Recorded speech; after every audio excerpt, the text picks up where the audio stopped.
그래서 아버지가 가라는 학교가 농업계고등학교였는데 그때 앞으로 가능성이 있어 보이는 학과가 원예과다 해서 원예과를 갔는데 그때 화해 담당 선생님이 제가 워낙 이쁘게 잘생겼다고 해가지고 저를 가까이 해서 그때부터 배우게 된 동기가 됐습니다. 그게 제 나이 또래 때는 전혀 그런 때가 아니었어요. 지금처럼 이렇게 꽃이 있고 이런 때가 아니고 기껏해야 철쭉 정도를 재배할 수 있는 정도, 가이스카 이브기라는 향나무 정도 재배할 수 있어요. 그럴 때지 지금처럼 이렇게 다양한 꽃이 이렇게 선보이거나 그런 때는 아니었습니다. 정말로 우리가 소득이 뭐 몇백 불 시대였으니까 상상도 할 수 없는 시대였죠. 예, 제 적성에 아주 맞더라고요. 제 성격적으로 참 좋았어요. 열정을 가지고기도 훨씬 좋았고, 고등학교 3학년 때 저희가 그 경원동에 살다가 인후동으로 이사를 했는데 그때 그 터가 굉장히 넓었어요. 한 1000여 평 됐어요. 거기서부터 그 재배를 처음 시작하기 시작했죠. 조금씩 심기 시작했죠. 그것이 계기가 돼서 오늘날 여기까지 오게 된 겁니다. 지금. 그때는 소양이 신교리가 즉 말하자면 도보 행상들이 많았어요. 꽃을 갖고 전국을 다니면서 행사하면서 꽃을 팔았는데 그때 거기에 가서 제가 사스키라는 철쭉을 사다가 심었는데 그게 동해를 입은 철쭉을 사다 심어서 다 거의 실패를 해요. 그때부터 집요하게 파고들어가기 시작해서 왜 이 나무가 죽었는가가 시작해서부터 하기 시작한 것이 열정적으로 갔다 보니까 오늘날 여기까지 오게 됩니다. 1970년도입니다. 그때는 주거문화가 아파트가 아니라 단독주택이었는데 아주 잘 사는 집들은 그 향나무, 가이스카라는 향나무가 몇 개 심어져 있고 또 텃밭에 뭐 봉숭아 뭐 이런 그런 우리 재래용 꽃도 붓꽃 뭐 이런 것들이 꽤 심어져 있었어요. 그때 이게 노성동 쪽이라든가 기타 그 변두루 지역에 그 주택에 살고 계신 분들이 꽃을 제법 심었습니다. 철쭉도 심고 이것도 심고 제법 심었죠. 그전과 같지 않고 지금은 되게 변화하는 것, 변화되는 꽃들을 좋아하고 그다음에 우리 화분에서도 볼 수 있고 그다음에 정원에서도 볼 수 있는 그런 꽃들을 많이 추천하는데 그 중에 대표적인 꽃 식물이 이 낸디라는 품종입니다. 이 낸디라는 품종이 시중에서 재배되어 있는 품종들이 약 한 30여 종이 됩니다. 근데 모는 대개 네덜란드나 독일에서 다 들어옵니다. 그래서 조직병이 된 모를 여기서 들이다가 재배를 하는데 그 중에 제일 인기 있고 사랑받는 꽃이 오렌지 낸디가 제일 인기 있습니다. 요건 영상 5도에서 심어가지고 놓으면 가을 소리 오기 전까지 계속 볼 수 있는 꽃이 이 꽃입니다. 햇볕만 잘 들으면 계속해서 볼 수 있습니다.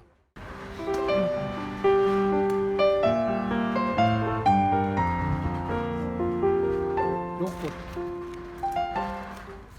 이제 일반적인 것들 제라늄과 페라고늄 두 종류 나눠지는데 제라늄을 개량한 것이 페라고늄입니다. 제라늄은 꽃이 작습니다. 잎이 작아. 이게 제라늄이에요? 예, 아니 이건 페라고늄입니다.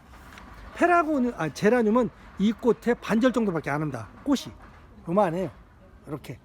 페라고늄은 꽃이 큽니다. 그리고 꽃송이도 크고.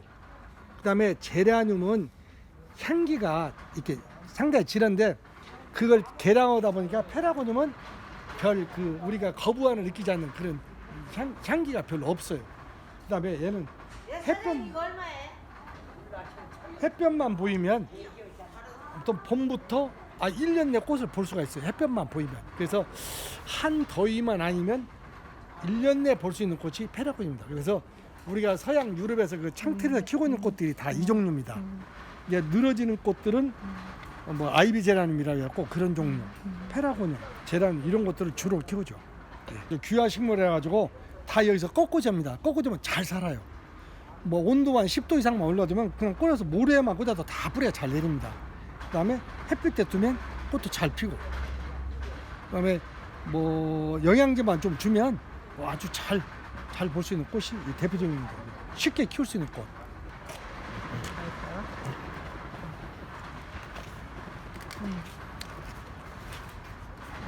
수국은 토양부터가 이게 약간 산성인 쪽으로 흙을 써야 되는데, 그래서 대표적인 것이 흙을 쓸 때 피트모스라는 흙을 쓰시면 좋고요. 피트모스라는 흙을 쓰시고요. 그다음에 야는 어디서 키워야 되냐면 베란다에서 키워야 되는데 휴면을 반드시 해야 됩니다. 즉 잠을 자야 됩니다.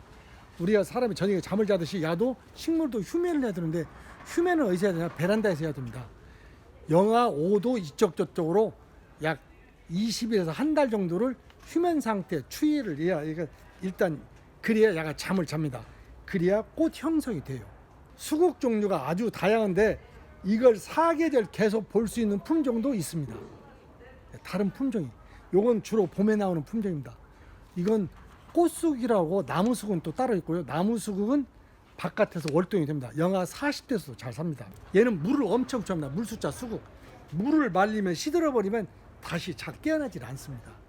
그래서 습하게 키워야 되고 햇볕 봐야 되고 추위 영하 5도 정도는 가야 되고, 이렇게 해서 베란다 쪽에 두시면 해마다 꽃을 잘 볼 수 있습니다. 해마다.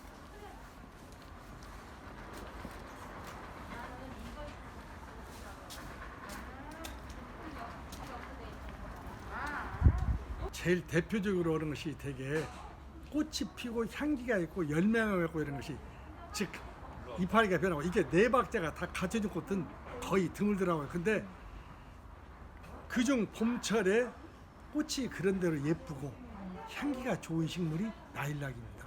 그 종류가 상당히 여러 가지가 있는데 대표적인 흰색 계통, 이것은 꽃도 이쁘고 향기도 참 좋습니다. 우리가 밭에 있는 걸 떴을 때 몸살을 굉장히 심하게 해서 활착률이 늦고 죽는 것도 있고, 그런데 분화재배 것들은 몸살하는 것도 없고 활착도 굉장히 빠릅니다. 그래서 사실은 이게 원칙입니다. 이렇게 해야 됩니다. 뭐 말레이시아 같은 데 가서도 다 백에다 키웁니다. 우리도 사실은 다 백에다 키워야 됩니다. 그런데 추위에 너무 약한 식물은 백에다 키우면 동해를 입을 수가 있으니까 그래서 못 오고, 이렇게 하우스에서, 비닐하우스에서는 이렇게 화분에다 백에다 키우는 게 원칙입니다. 관찰을 대개 한 3개월 정도 하면 웬만하면 다 할 수 있습니다. 그건 그 전에 우리가 쉽게 지금부터 얘기하기 어려운 원시 시대에 뭐 물주의 3년, 뭐 3년, 뭐 3년, 세월 다 가버리라고요. 그 안 해도 됩니다. 제가 초창기 30년 전에 할 때 이런 거 하나가 2,000원인데 지금도 2,000원입니다. 그러니까 소득에 비례해서 꽃값이 하나도 안 올랐다는 얘기가 되겠죠. 그전에는 이걸 키워가지고 영원이라는 단어를 썼는데 지금은 그거 안 오고 보고 즐기고 또 보고 즐기고 이런 시대로 변했다고 생각하면 됩니다.